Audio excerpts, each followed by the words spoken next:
Hey everybody, Lou Santiago from Garage Insider TV. Now when I started moving into the shop that I'm in, I had to buy a bigger toolbox because all the tools I have at home, it's just my shop, so I hadn't locked up my tools in years. So I had to get something to secure it because I was leaving my home shop, which is where I do all my work. So I went to strictlytoolboxes.com and they had this 72-inch top and bottom from a company named Tool Vault for $49.99. Can't beat it. And it's a good toolbox. So I had to buy it, had it shipped to where I'm at. And here's something that I want to just tell you guys. I need to impress upon you this.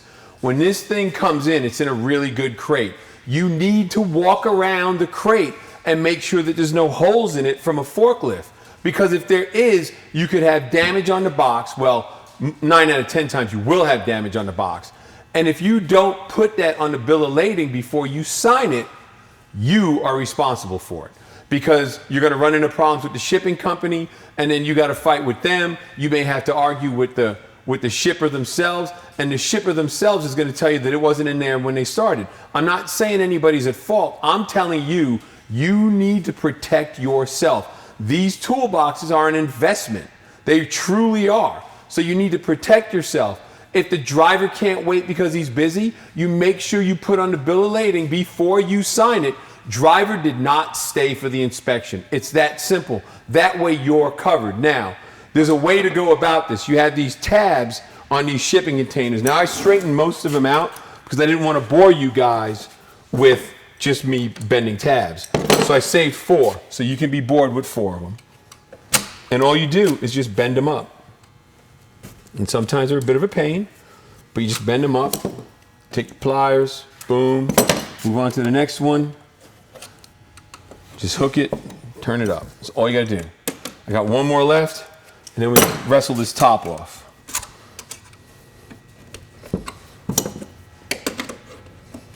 Now, the top is pretty much ready to come off this box. So what we're gonna do, I may need to get a little longer screwdriver to do this, but I gotta pry it up on the ends. That's easy enough. Stab this, put this in my pocket.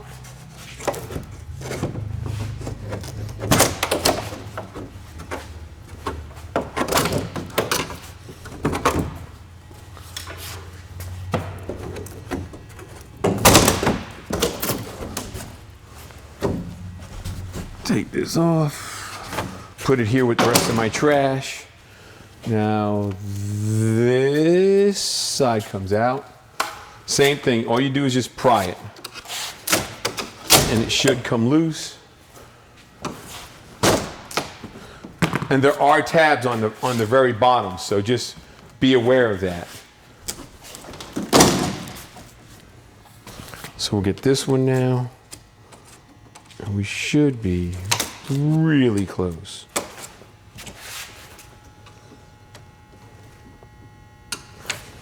There it is.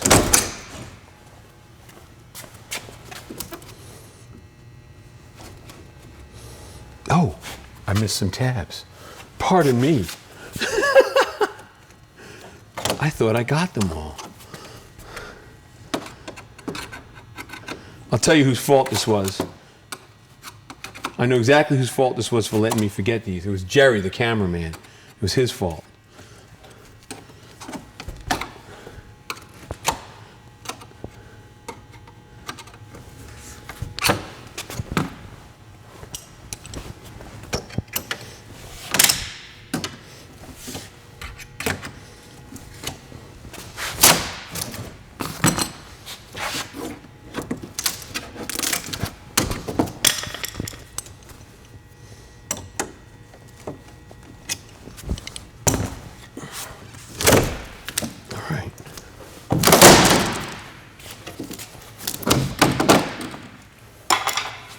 Now, what I will do is this.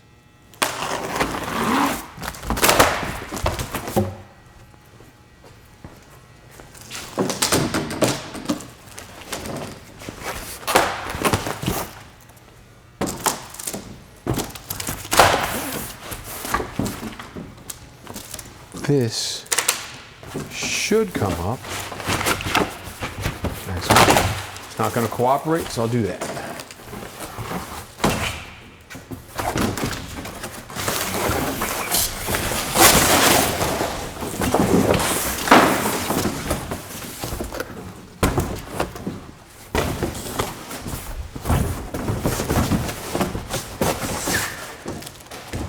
this.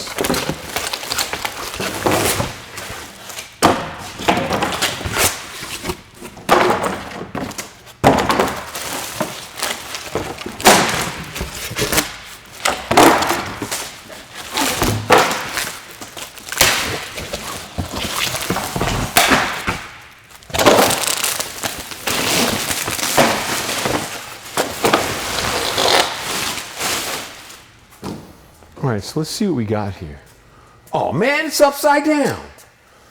Is it? No, it's not. What is it? Oh, I know what this is for. All right, so here you go. This box it has lifting points. So you can run cables across and put a piece in the middle as per the picture, which is really neat because it's going to be a heavy box because this is the top box to the 72-inch bottom box that I have. So what you need to do is either get a lot of strong backs with really weak minds and put the big box right behind, and then you just grunt, pick it up and put it on, or you get something to lift it with like a forklift. Fortunately, I have a forklift. I'll clean up the rest of this stuff and then we'll mount it. That's it for now. See you in a couple minutes. Cool.